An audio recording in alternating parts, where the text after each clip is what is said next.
y reconoce los derechos inalienables de la persona. Pues sustancialmente este es un artículo que tiene conexión con el artículo 42 de la Constitución Política, que resalta y ratifica que la familia es el núcleo fundamental de la sociedad, pero adicionalmente también este artículo está reconociendo expresamente que hay una predominancia, hay una primacía, hay una prevalencia de los derechos inalienables de cada persona. Derechos inalienables, recuerden que son aquellos que no se pueden negociar y que nosotros tenemos por el simple hecho de ser personas, son inherentes a nosotros. El artículo sexto habla de los particulares, de que los particulares solo son responsables ante las autoridades por infringir la Constitución y las leyes, mientras que los servidores públicos lo son por la misma causa y por omisión o extralimitación en el ejercicio de sus funciones. Pues esta es una cláusula denominada también cláusula de responsabilidad. Lo que sustancialmente nos quiere dar a entender esta cláusula es que la responsabilidad depende de la condición o la posición que tenga la persona. Entonces miren que la Constitución nos está diciendo los particulares, una persona particular o privada, solamente responde por vulnerar o por violar la Constitución y la ley. Mientras que los servidores públicos responden por esto mismo, es decir, por vulnerar o violentar o conculcar la Constitución y la ley, pero además responden también por extralimitarse en el ejercicio de sus funciones o por omitir el cumplimiento de sus funciones. Entonces, fíjense que hay una diferenciación bastante marcada por este artículo sexto en cuanto a la responsabilidad, porque le atribuye unas responsabilidades bastante delicadas y de cuidado a aquellas personas que ostenten la condición de servidores públicos. Rápidamente, ¿quiénes son los servidores públicos? Pues hay diferentes tipos de servidores públicos. Están los servidores públicos, por ejemplo, elegidos popularmente como un alcalde, un concejal, un gobernador, por ejemplo. Están los servidores públicos de carrera administrativa, que son empleados públicos. Están los servidores públicos que tienen la categoría de trabajadores oficiales del Estado, que se vinculan a través de un contrato de trabajo y que se dedican sustancialmente al sostenimiento y mantenimiento de, de los edificios públicos y también a la prestación de los servicios públicos. Ok, entonces miren que hay diferentes tipos de servidores públicos, simplemente por mencionarles unas tres categorizaciones. Bien, respecto al artículo séptimo y el octavo los voy a unir. Básicamente son artículos que dicen que el Estado debe reconocer y proteger la diversidad étnica, cultural y natural de Colombia. Ok, hay que proteger nuestras riquezas culturales, nuestras riquezas naturales. Como ustedes saben, Colombia es un país pluriétnico, un país multicultural. Aquí hay diferentes expresiones culturales, hay diferentes comunidades étnicas, pues, indígenas, afrodescendientes, rom, gitanos, etcétera. Y también en materia de recursos naturales, pues Colombia es el segundo país eh, megadiverso a nivel mundial. Por lo tanto, somos un país rico en biodiversidad, en ecosistemas estratégicos, eh, en flora, en fauna, con especies únicas.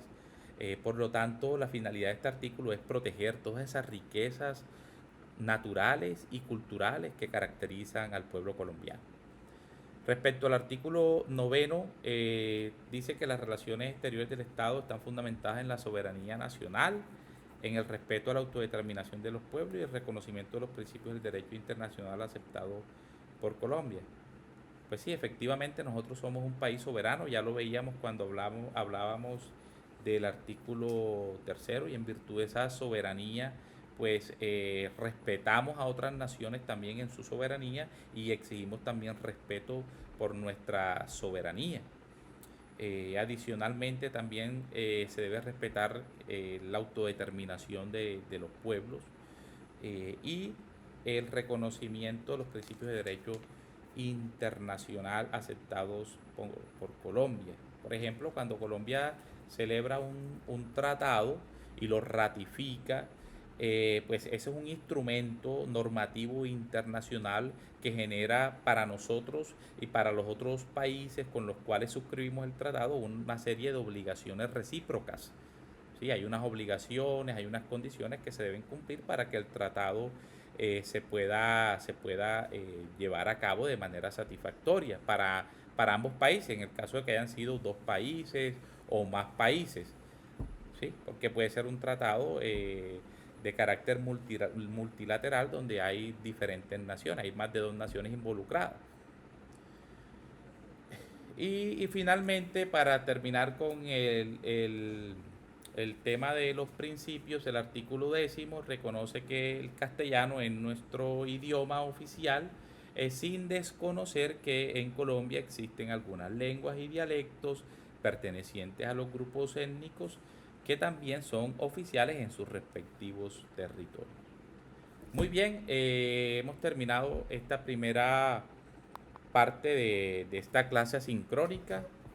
Entonces, espero que haya quedado claro el tema de los principios fundamentales del Estado, consagrados en el artículo, entre los artículos primero a décimo. Bien, entonces, ahora vamos a ver, me regalan un momento. Vamos a ver si puedo proyectar pantalla.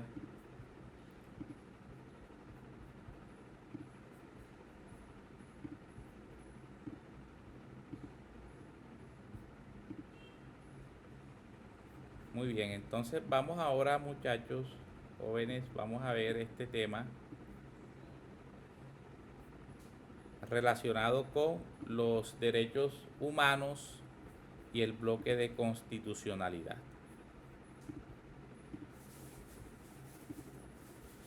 Muy bien, entonces brevemente voy a hacer una explicación del contexto histórico de los derechos humanos. Los derechos humanos tienen como primer antecedente la Carta Magna de 1215. La Carta Magna de 1215 fue una carta a través de la cual el rey Juan, le decían rey Juan sin tierra en Inglaterra, reconoció algunos derechos a la clase aristocrática de aquella época. Fundamentalmente se le reconoció a esta clase aristocrática derechos como a la propiedad privada, es decir, adquirir propiedad privada, eh, pero también pero también se le reconoció a esta clase aristocrática el derecho a no ser gravados tan arbitrariamente con impuestos, porque la carga tributaria que tenía el monarca o el rey en aquella época sobre esta clase era alta. Entonces también a través de esta carta se consiguió que a favor de la clase aristocrática, que fue la que hizo la solicitud ante el rey Juan, se disminuyeran sustancialmente los impuestos. Hay un antecedente que no está aquí en la diapositiva, pero fue el de 1628, que se llamó también algo así como Carta de Derechos o Bill of Rights en inglés, donde esto que se hizo con la Carta Magna en 1215, en el año 1628 en Inglaterra quedó ratificado, quedó con mayor fuerza jurídica, y empezó a ser reconocido pues no solo a favor de la clase aristocrática o noble inglesa, sino que también empezó a concederse este tipo de derechos, a adquirir propiedades, a una disminución progresiva de la carga de impuestos a otros sectores de la sociedad.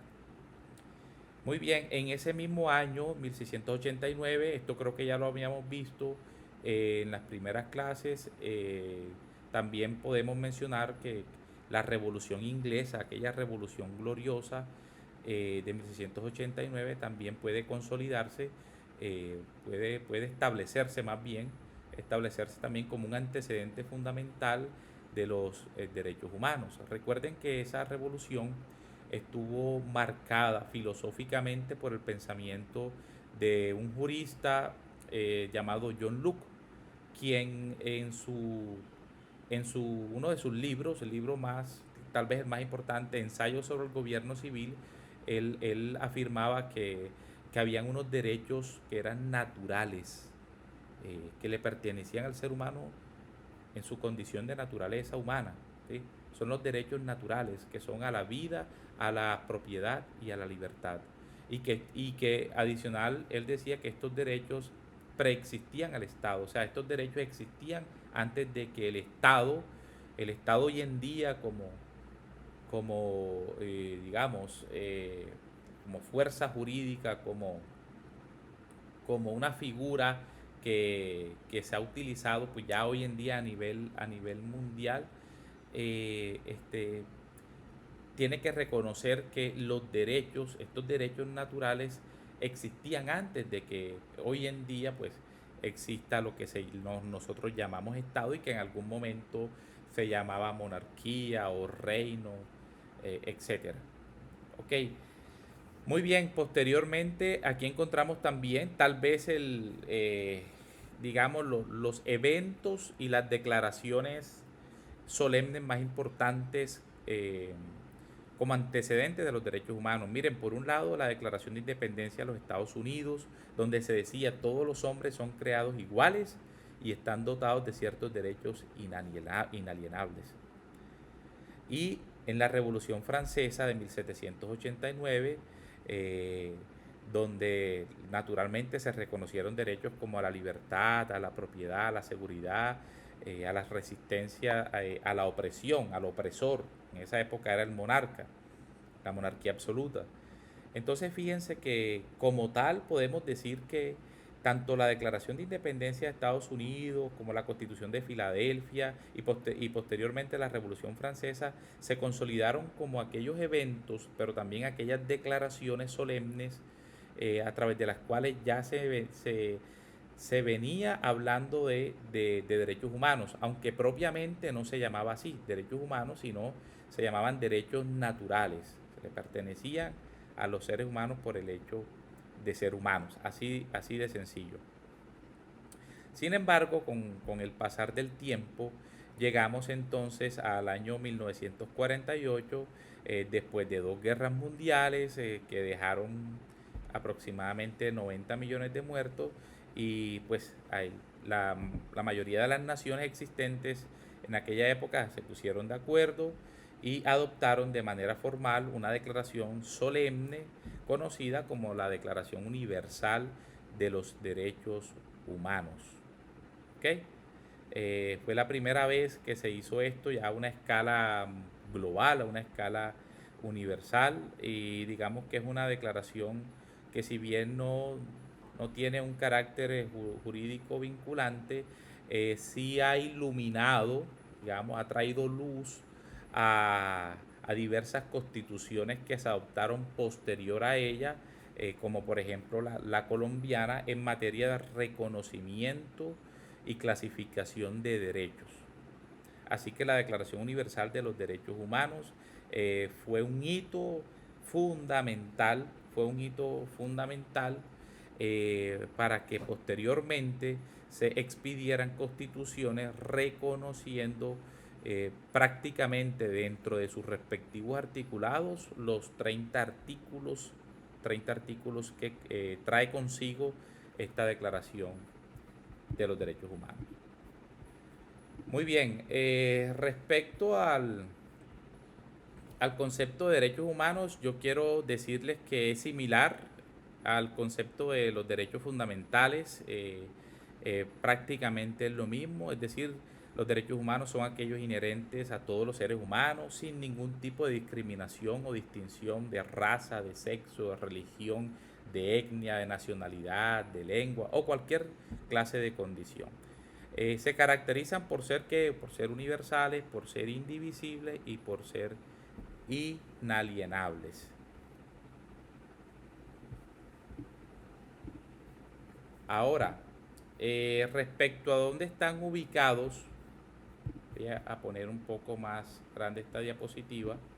Respecto a dónde están ubicados, pues los, los derechos humanos se ubican al lado de la constitución política. En esta pirámide jurídica que yo les estoy exhibiendo aquí en pantalla, que es una pirámide que se le atribuye a un autor, filósofo y abogado austriaco, Hans Kelsen, uno de los grandes pensadores jurídicos del siglo pasado.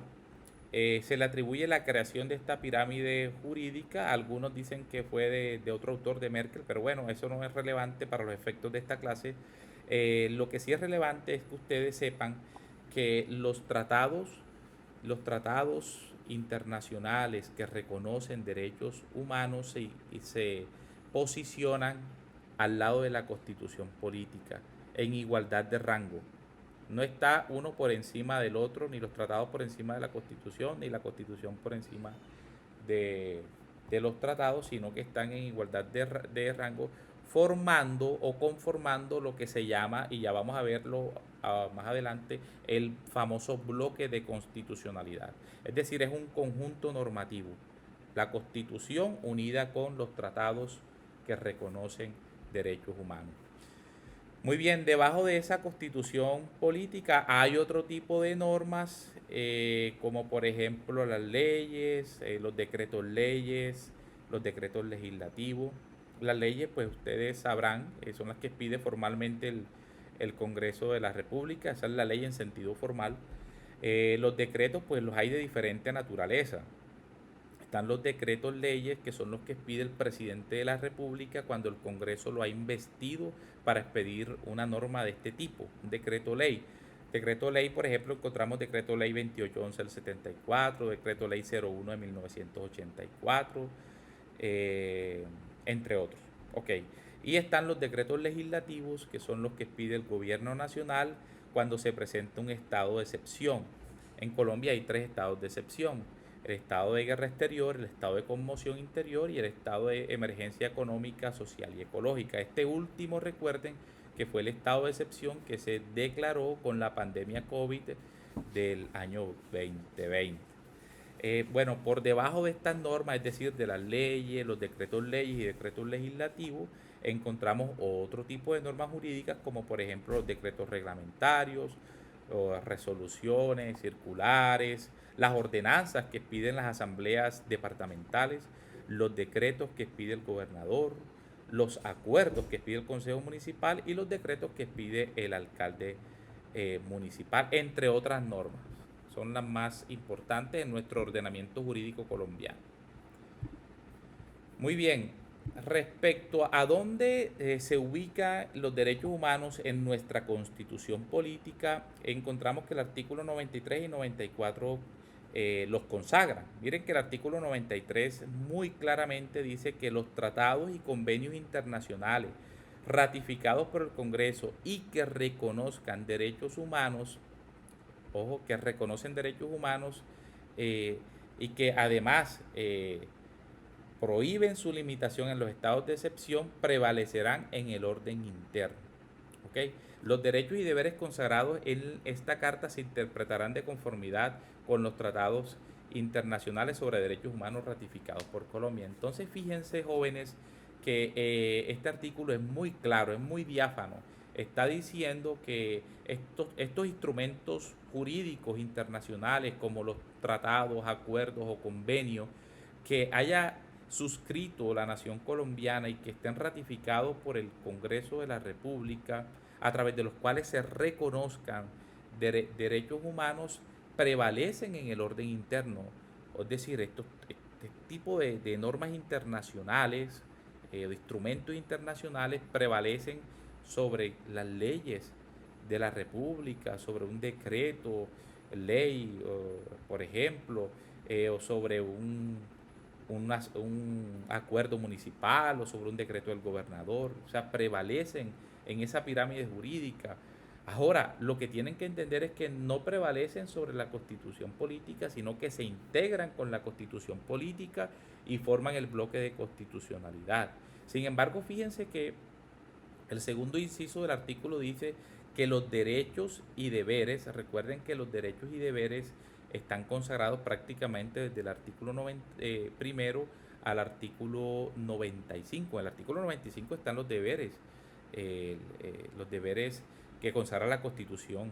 Y recuerden que los derechos, pues los hay de diferente naturaleza, ya los vimos, los derechos fundamentales, están los derechos económicos, sociales y culturales, los derechos colectivos y del medio ambiente. Lo que está diciendo es que los derechos, todos estos derechos en su conjunto y los deberes se deben interpretar en concordancia o de conformidad con los tratados internacionales sobre derechos humanos que ratifique el país. Ahora, ¿quién interpreta? La Corte Constitucional. La Corte Constitucional es la que tiene la función de ser el intérprete máximo de la Constitución política, y al interpretar la Corte Constitucional define cuál es el alcance, cuál es el sentido, cuál es el significado de algún principio, de algún derecho, de algún deber. ¿Ok? Pero tiene que tener en cuenta entonces esos tratados que reconocen derechos humanos y que ha ratificado nuestro país. El artículo 94 hace referencia a que la enunciación de los derechos y garantías contenidos en la Constitución y en los convenios internacionales vigentes no debe entenderse como negación de otros, que siendo inherentes a la persona humana no figuren expresamente en ellos. Entonces miren que este artículo también a veces pasa desapercibido este artículo, pero es importante porque nos está diciendo que si bien hay unos derechos, hay unas libertades, unas garantías que están expresamente en el contenido de la Constitución y en los convenios internacionales y tratados internacionales, eso no quiere decir que sean los únicos que haya, ¿sí? Y no quiere decir que esté negando otros que pueden llegar a existir, por ejemplo, y que sean tan importantes que sean inherentes de nuestra condición como seres humanos. ¿Okay? Es decir, que puede surgir a futuro en esta época moderna algún derecho que hoy en día no tenga el carácter de fundamental, pero que pueda tenerlo más adelante. ¿Ok? Eso es lo que quiere decir ese artículo. Entonces, respecto al bloque de constitucionalidad, podemos decir lo siguiente. Bien, lo primero que hay que decir es que el bloque de constitucionalidad tuvo su origen en Francia. En Francia, a través de las decisiones que tomaba en su momento el Consejo Constitucional francés. Hagan de cuenta que el Consejo Constitucional francés para los franceses es lo mismo que la Corte Constitucional para nosotros los colombianos. Es decir, el Consejo Constitucional francés es el encargado de proteger la integridad de la Constitución de Francia, y a su vez, analógicamente, la Corte Constitucional es la encargada, según el artículo 241 de la Constitución, de proteger la guarda, la integridad del texto constitucional. Entonces, fíjense que este Consejo Constitucional francés estableció que el preámbulo de la Constitución derogada de 1946 de Francia y la Declaración de los Derechos del Hombre y Ciudadano, los de la Revolución Francesa de 1789, también eran normas. O sea, no eran meras declaraciones solemnes, simbólicas, sino que también, según el Consejo Constitucional francés, también eran normas y eran principios que tenían validez constitucional. Por tanto, según la doctrina francesa, esos textos que les acabo de mencionar formaban un bloque con el articulado de la Constitución. Fíjense que de allí proviene el término de la figura del bloque de constitucionalidad. Miren que utilizó ese término, bloque, formaba un bloque. Estas normas para los franceses, el preámbulo y la declaración de 1789, formaban un conjunto, un bloque normativo junto con la Constitución. ¿Ok? De tal manera que podríamos decir hacían parte integral de la Constitución de Francia, y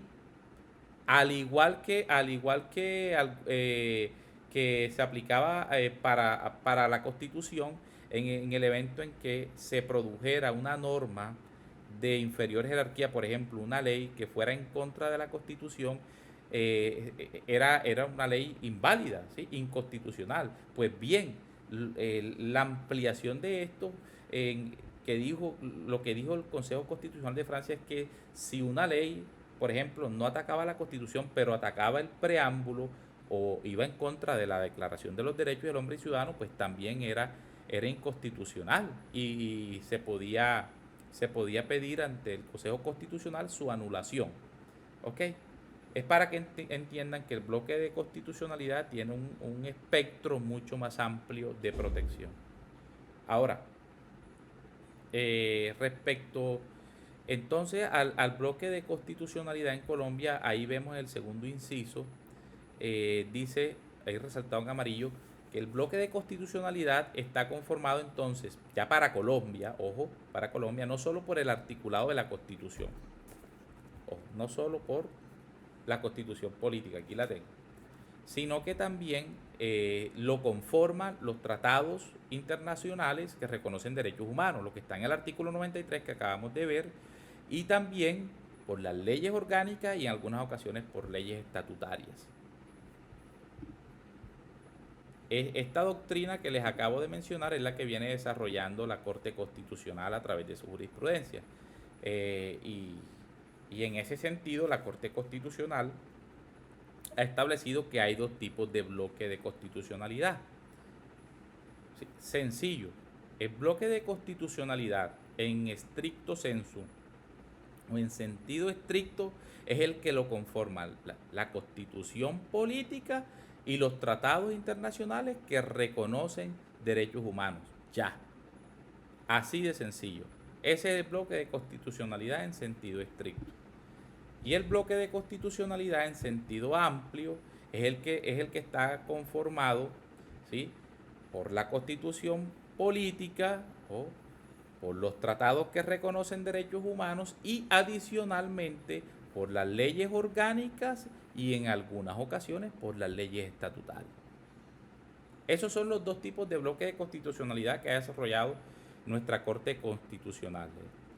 El bloque de constitucionalidad en estricto sentido y este último que les acabo de exponer en sentido amplio.